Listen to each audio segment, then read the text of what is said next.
You've cast off Christianity? Good for you. You want nothing to do with God? That's awesome. Don't listen to what the church says. Who cares what the Bible says? Ignore the old ways of your parents. Be free. Be yourself. Do whatever makes you happy. And we hear that cheer squad, don't we? Well, I'm in sin, and as we do what's wrong, our conscience comes alive and says you shouldn't be doing this, but then someone comes next to us and says, ignore that. You do you. You be yourself. Who cares about the God who made you?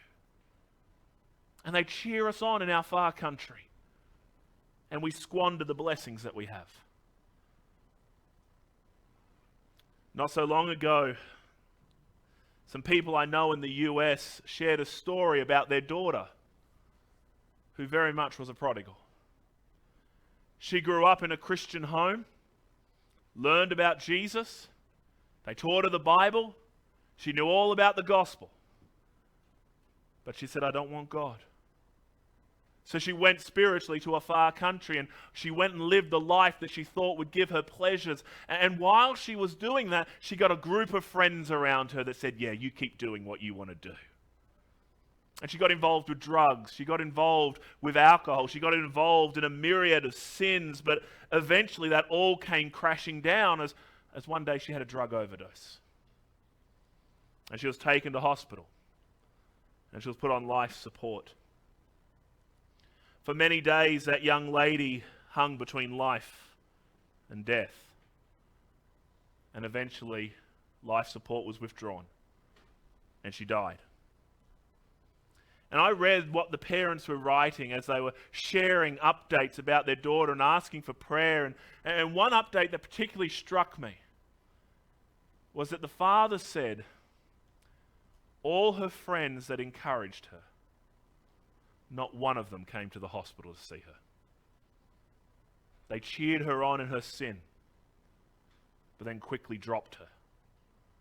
And that's what happens to all those in a far country. Sin promises much, but it never delivers. And you're left broken, used, and alone. You discover that life is empty. And your heart is broken, and pain and despair comes upon you. Where is the promise of freedom? Where is the promise of pleasure? It doesn't exist. And some of you this morning may be in that far country. Others of you may be setting out on the journey, starting to take the road to the far country. But know this, if you are there or heading there, the sin that has promised you much will not deliver. It will not deliver. It will promise you the world, but it won't give you anything. The only thing you'll end up with is an empty hand and nothing in return for what you've served. You can serve sin all day long, and you end up with nothingness.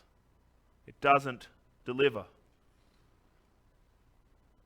You may think that drunkenness, sex, drugs, partying, living a life of ignoring God and not loving Him will all bring about your joy. You'll only lead to death and ruin. Realize that the sin that you think will give you pleasure will not deliver what it promises.